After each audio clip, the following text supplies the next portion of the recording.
All right, well, thanks everybody for coming.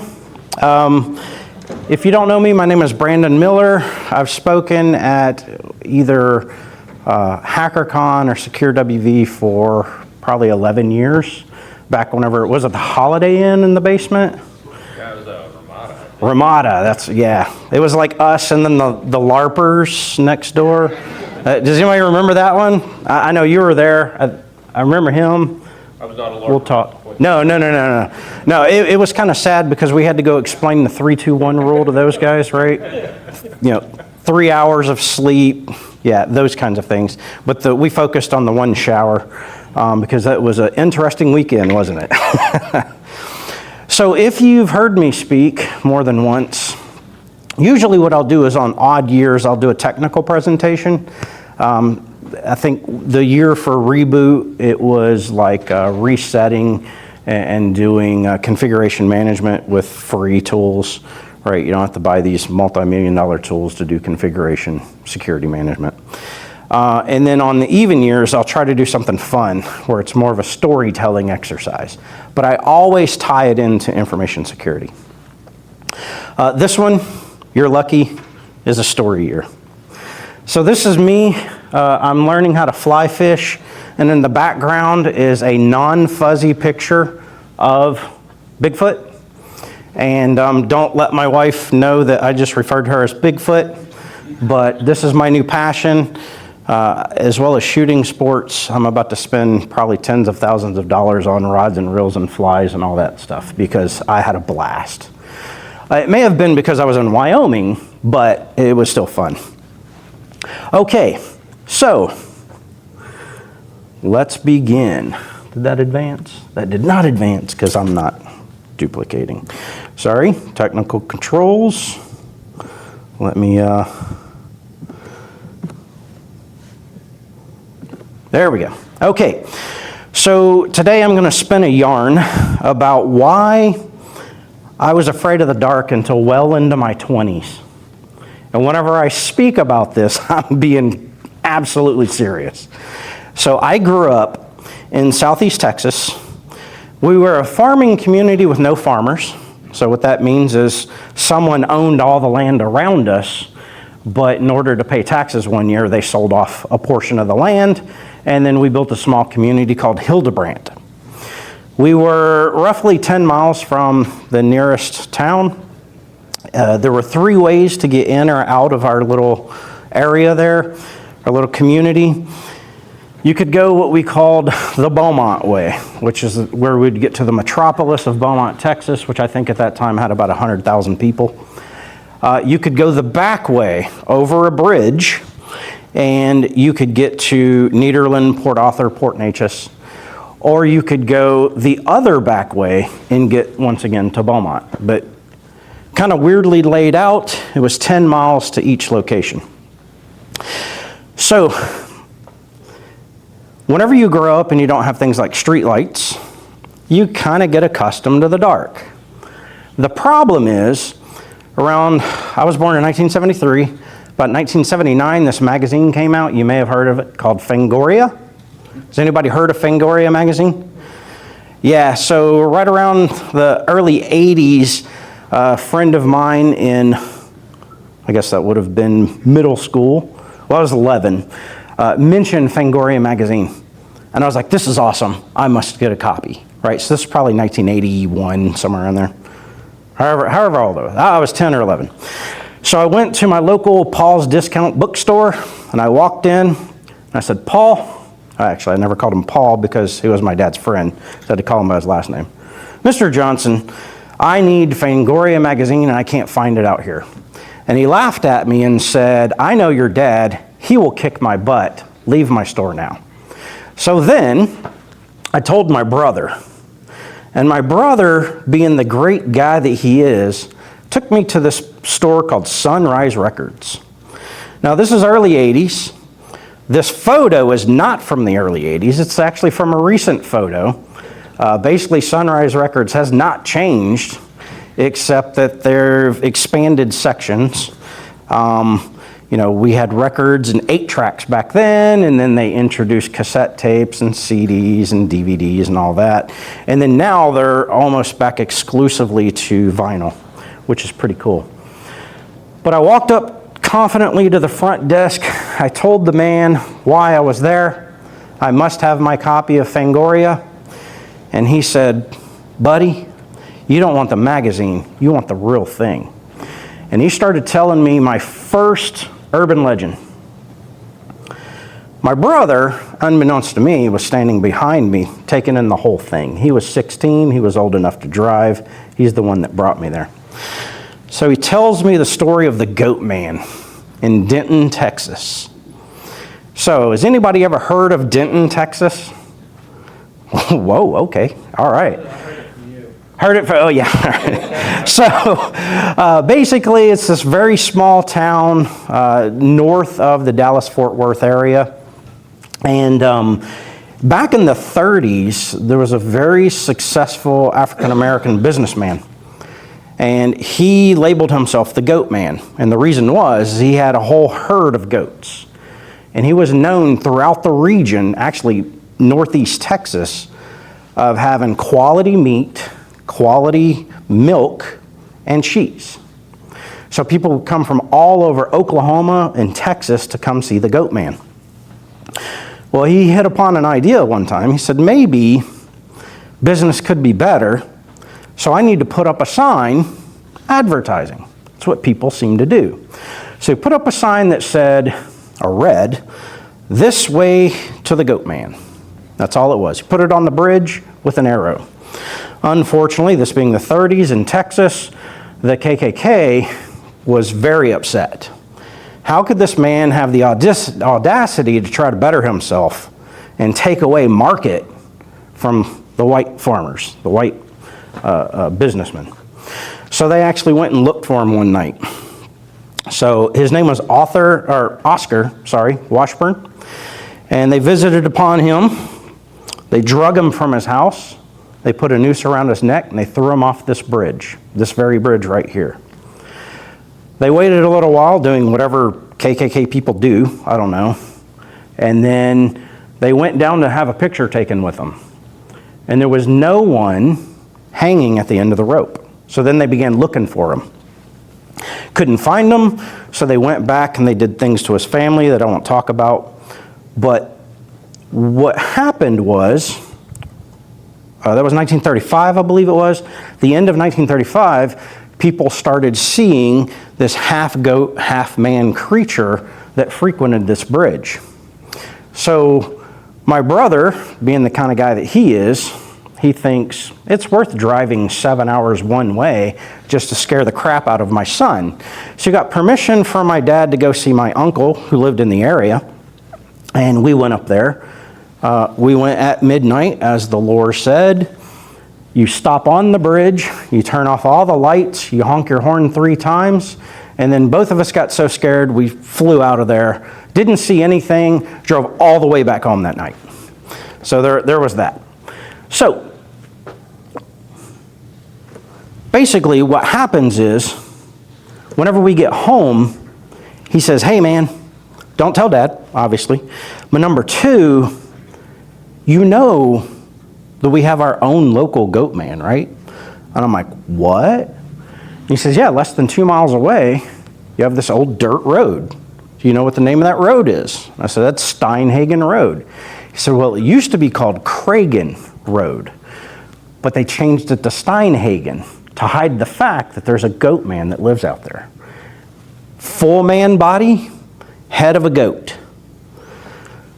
He only hurts little kids if they ride their bicycle across this bridge." Now, it didn't occur to me until about 20 years later. This was a ruse because his friends loved to go out there and play, and I would follow along, and everybody hates whenever your little brother tags along, right?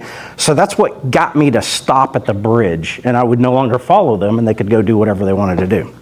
So, Goatman Cragen haunted me for years. So what can we learn from this? Well, I'm sure you've heard this if you've been within information security for even a short time. Validate your inputs, right?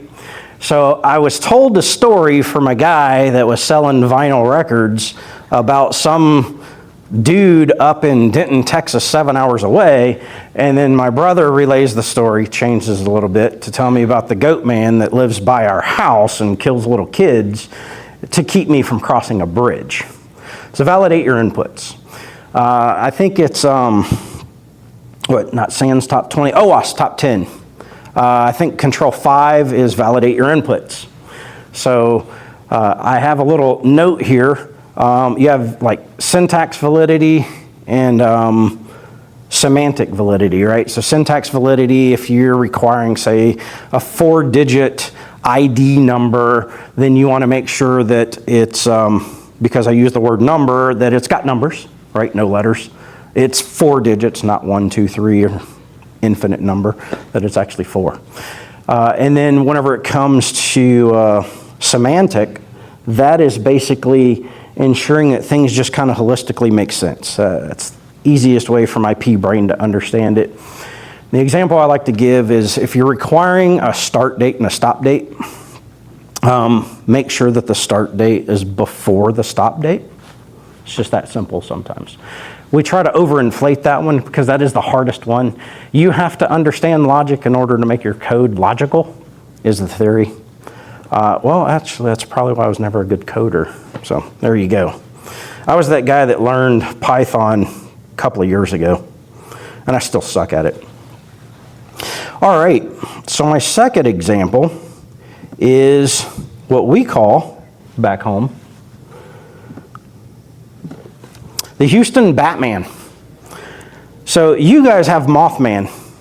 First reported, I believe, in 1966 in Point Pleasant, West Virginia. I will tell you, my daughter took me to the Mothman Festival a few years back, and they had some of the best pizza I've ever had in my life. But just think about that. If you need a reason to go to the Mothman Festival, go for the pizza. And the reason why I say that is because the Mothman is basically a copycat. In 1953, Houston reported the Batman. So there were 3 people sitting on the front porch of one of the homeowners, and they were just having a conversation when all of a sudden, this apparition appeared.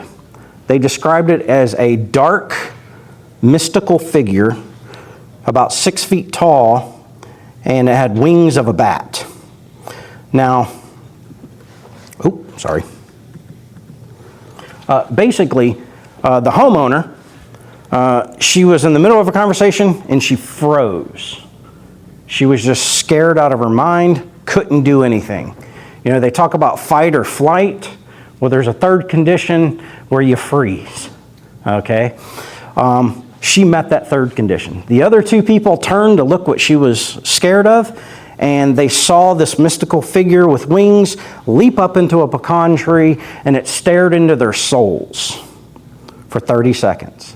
Don't ask me how they were aware enough to time it, but we'll just go with what they said. It was 1953, before Mothman. So I'm just throwing that out there. Not that I have anything against West Virginia, but come up with your own urban legends, please. All right, so what happened is it had this aura around it. The aura began to fade after that magical 30 seconds. And whenever they called the police and they interviewed the 3, all 3 of them stated that it leapt into the air as fast as a jet and flew away. So that's the only encounter they had from 1953. And then lo and behold, in like 1993, there were a bunch of employees from a theater that were out back taking a smoke break. And one of them looked up and froze. And then all 7 of the other employees, so 8 in total, looked up and they saw this mythical creature. Looked like it was made from mist, had a huge wingspan. They described it to the police as 7 foot taller. And so yeah, it flew away. They haven't had any sightings in Houston or Yeah, in Houston since then. But since that point, there's been well over 70 police reports all throughout southeast Texas and northeast Mexico. So, is there a Mothman? Is there a Batman? I don't know. I haven't seen it myself. Consider myself a skeptic. But growing up and hearing this, it really affected me. So we've got the Goatman Kragan, then we have Mothman, which, by the way, we used to go to Houston a lot. It was right down the road. They had this theme park called Astroworld, and that's actually where I heard this story for the first time, was during a Halloween event at Astroworld. They were pulling aside supposedly the adults, and of course I sneaked my way in there because I was with my brother, and I heard about the Batman. So what can we learn from the Batman? Well, what I learned is don't be afraid to report your findings. Did y'all hear Adam talk earlier? He delved into this a little bit. Sometimes your findings are going to be completely wrong because you overlooked something. But the most important thing is report. If you think it's a false positive, fine. Get some validation. See if somebody else on your team take a look at it for you, especially somebody that's not a part of your team. Because if they can look at the same data but don't have the same training as you, then they might actually be able to say, yeah, I believe that, or no, I don't. So always follow your reports. Now, if we've got some SOC operators in here, you'll probably disagree with that, but okay. It's just what I've learned and applied. Anybody scared yet? No? I told you we should have done this at midnight. Y'all don't understand, man. This has haunted me for years. All right, now let's talk about some of the things that I have seen. So some people call this the Bragg Light incident. Some call it the Light of Saratoga, Saratoga Lights. Basically what this is, and this is kind of freaky. Like I said, I have actually witnessed this. Wrong tab. There we go. So, just north of Beaumont, Texas, where I grew up, is the Big Thicket National Preserve. Before it was a preserve, it was just a forest. Deep, dark woods kind of forest, right? Very thick. That's how it got the name thicket. A lot of pine trees. In the 1800s, they started building a railroad to get the pine trees out. That's what southeast Texas, southwest Louisiana is known for, is their logging industry. Then in 1902, because they were cutting into the forest, they wanted to build a spur to Bragg, Texas, that big metropolis of like 40 people. And apparently, while they were cutting in this line, the train, have you ever seen how this operation works where they cut in a line? Usually they'll have like a sleeper car or something so that the staff can sleep in when they're not on duty. And then they'll lay track, and then they'll move the train, and then lay track and move the train. It's actually kind of cool. Well, one of the night watch guys thought he heard something under the train, so he shone his light down there. Didn't see anything. He decided to crawl under because he was still hearing this. He thought maybe it was a baby or something. So whenever he got under there, the train lurched forward. Don't know how, but cut off his head. So now the prevailing theory is that this guy walks around at night with his lantern. He's looking for his head. So this is the first of the ones, like I said, that I've actually witnessed with my own eyes. Once again, with my brother. I should have learned, but I thought, you know, older brothers are there to take care of you. Basically, we ride up with a bunch of his high school buddies, and we're just driving up and down Bragg Road. And finally, we see this light. Not only is it moving down the road, it's actually got a little bounce to it, and it kind of changes colors. Researchers, it had been reported so many times that scientists or researchers actually went out there, and they'll claim, incorrectly in my opinion, that it's just gas from the decomposition of, you know, the vegetation around the area. It's a very swampy land. So they're like, swamp gas, that's why it changes colors. Well, why does it haunt my dreams? That's my question to them. They can never explain that. So what did I learn from this? Don't believe your eyes, they can deceive you. Confirmation bias is real. Who here has heard of confirmation bias? Right. So in general terms, confirmation bias is you're supposed to come up with a hypothesis, you ask a question, and then you try to answer the question through analysis. Usually some learned experience, or what I like to simply call a filter from your life, gets placed over that situation, and you start to look for things that confirm your question, your hypothesis, and then you go with that. That's just human nature. People that know about confirmation bias usually take the opposite road, where they'll say, I know that I have this learned experience, so I'm going to make sure that I don't look for things that only fit my question or my hypothesis, and then they actually go the other way, where they begin to think about everything that doesn't fit their hypothesis. So they're inadvertently trying to disprove their own question without actually doing a fundamental analysis on it. All right, cool. The next thing that ruined me, and these last two are going to be kind of the same. I learned the same lesson. Chambersea. So we'll do a little history lesson here. 1834, the people that had migrated into Mexico just west of the Neches River were mostly Americans. They were looking for land. They were adventurous. So they went to the Mexican government and said, hey, can we have some land? The Mexican government said, sure, become Catholic and we'll give you all the land you want. So they started settling, becoming Catholics, at least in name. And one of them was William B. Travis. William B. Travis was one of the founding fathers of the state of Texas. He challenged the governor, the local governor at that time, and he was arrested. He was put in jail in a place called Anahuac, Texas.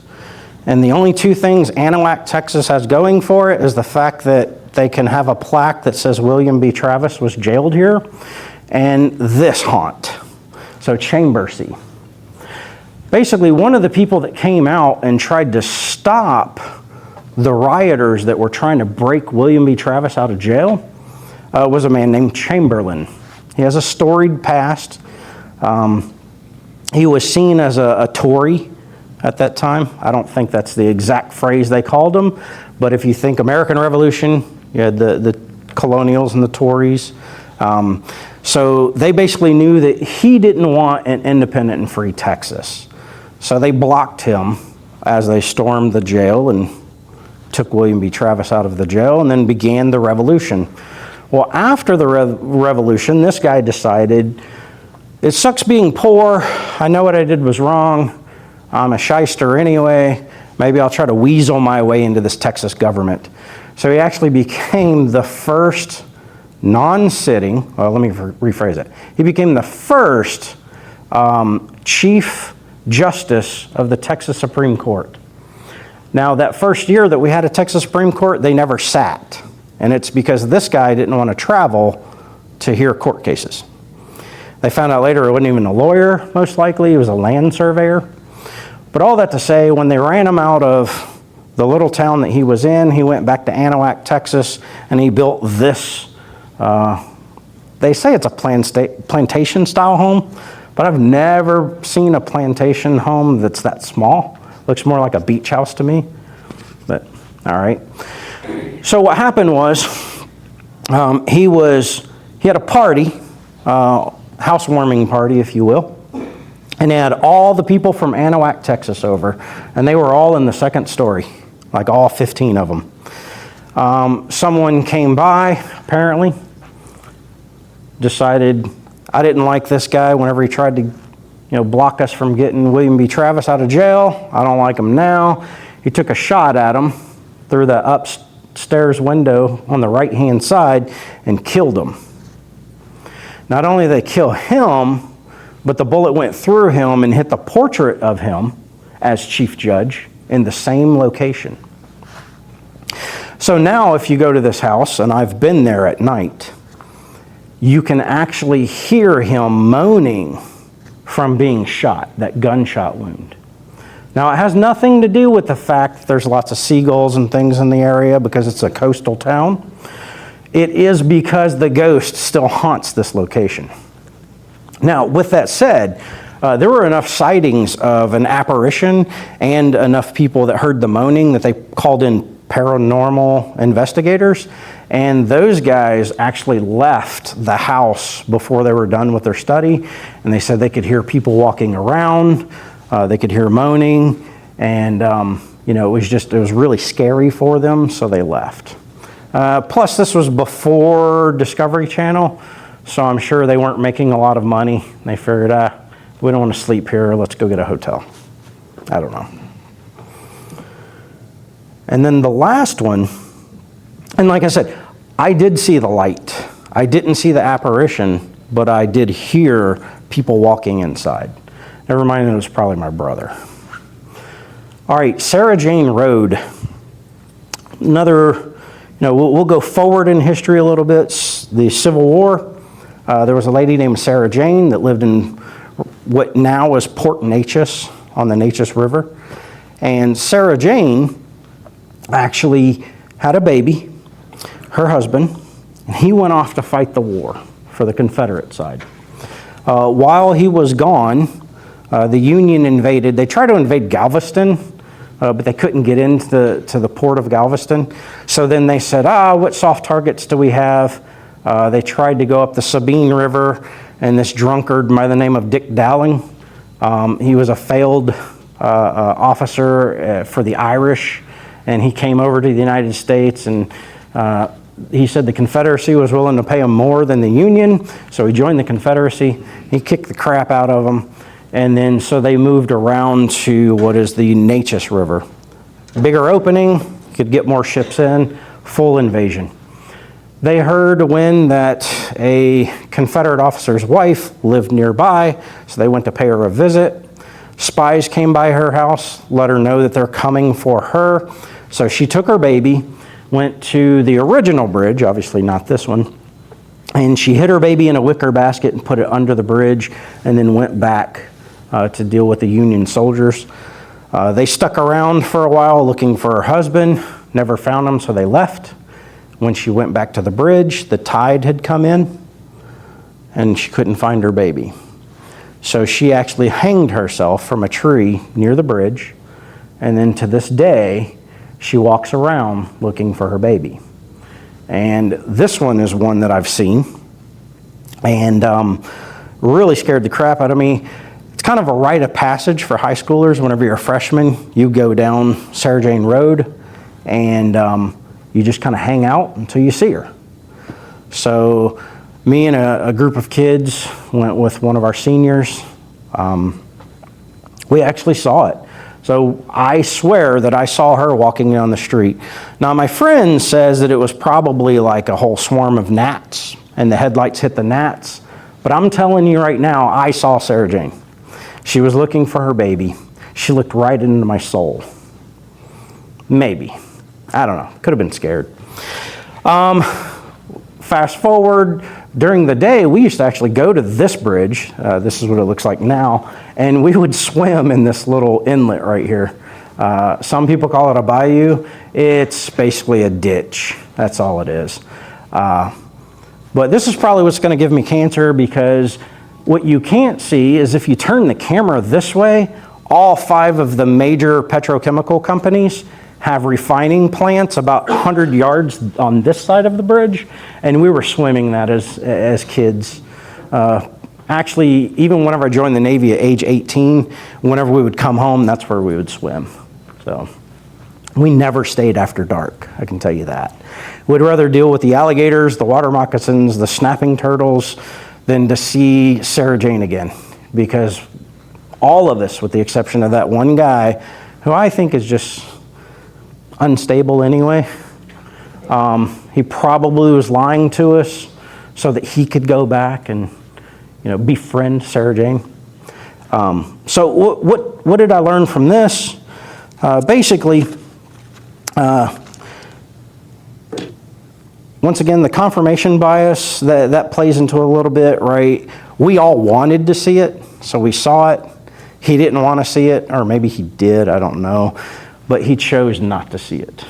So the other thing is, try to get an outside perspective. Like I'd said earlier with the confirmation bias thing, if you have somebody that has no training but that you can trust, show them your data. Show them what you're doing. Show them your work. Because they might be able to look at it from a completely different perspective. Or, as my friend, or supposed friend, I'll call him not really a friend, but just somebody that kind of hung out with us. Maybe they have a different perspective on life. I don't know. So, that is basically what I have officially. What I don't have on the slideshow is that there was one last urban legend or monster that I had to deal with as a child. And so I explained earlier, you could go two ways to get to Beaumont. One was over a bridge, but Goatman Cragen was there, so we couldn't pass that bridge, or at least I couldn't. I still freak out sometimes. I can feel the hair stand up on my neck whenever I go visit my dad. The other way was this long, straight road to Beaumont, and that was just so boring. About halfway through, whenever I was riding my bike, I would just give up and turn around. And then the third way was over another bridge. So my mom's best friend would always catch me on that road because that's where our store was. It was called Country Corners. It's probably about 2 miles away from my house. I'd cross that bridge. You had a narrow road. It was really a lane and a half. And I'd be riding my bicycle down there, and you'd have all these farming trucks coming at me. So one day, my aunt, which was actually my mom's best friend, we called her Aunt Jean. Aunt Jean just is gone one day. So I asked my mom, I said, where's Aunt Jean? And my mom said, well, the titty monster got her. And I'm like, I'm sorry, what? Says, yeah, she's in the hospital because the titty monster got her. So we go visit Aunt Jean. I go in. Aunt Jean was a very well-endowed woman. And I noticed that she was missing a breast. And I'm like, Aunt Jean, what happened? And she said, well, I was crossing that bridge on my bicycle, and a titty monster got me. And now I don't have a titty. I got one. And I'm like, holy crap, this is real. Now I can't go that way because of Goatman Cragen. I can't go that way because of the titty monster. And I'm not going to go that way because I'm lazy. So I basically stayed in my little farming community until I turned 16 and got a car. So I stopped relying on my brother for rides because that never ended well. And then I kind of sat there, played with myself. So I sat there and we had a wall that had no windows and I taught myself tennis. That's what I meant to say. So I later found out, obviously, my Aunt Jean had breast cancer. She had a mastectomy.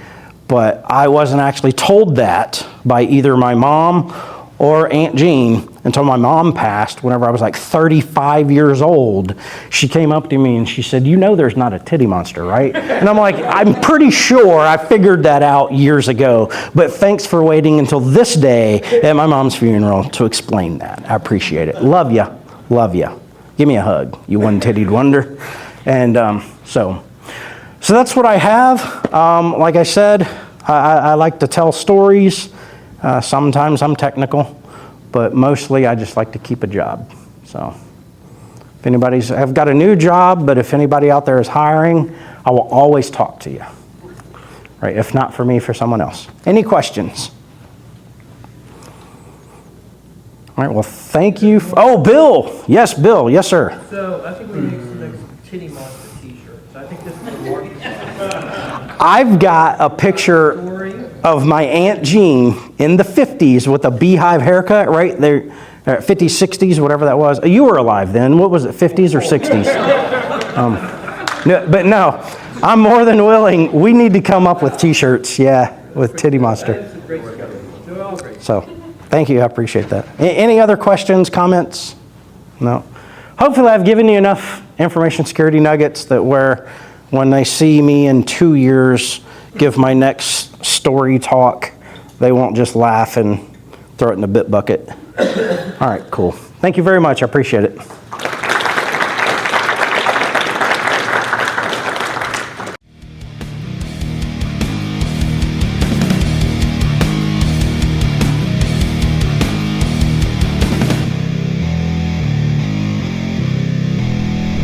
See you then.